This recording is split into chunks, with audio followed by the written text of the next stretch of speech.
Welcome to this tutorial video. The goal of this video is to show you how to use the recurring assessment form. The recurring assessment form simplifies the documentation of examinations that occur at regular intervals or periodically over time. This feature supports the ongoing monitoring of changes, progress, or trends, aiding in diagnosis and the development of treatment plans. Please note that in order to use the recurring assessment form, setup thereof is needed.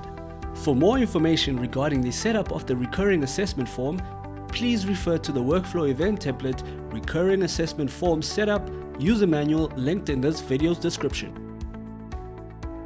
In this video, we will start on the diary screen. Click on the desired patient's booking and the diary sidebar will open.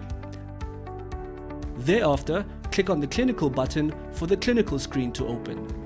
On the clinical sidebar, click on the form's library drop-down menu and select recurring assessment.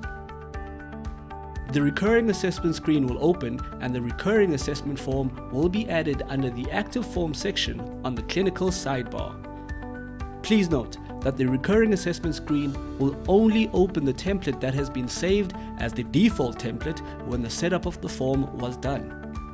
Next, hover over the information icon to view additional details regarding the recurring assessment.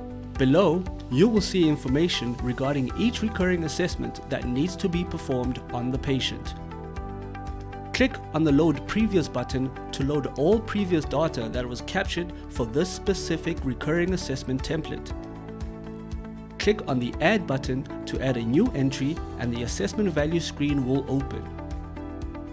Note that the display time will automatically be set to the current time.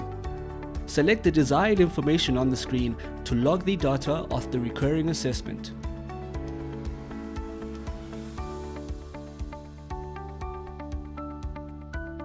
Click the OK button for the new entry to be logged.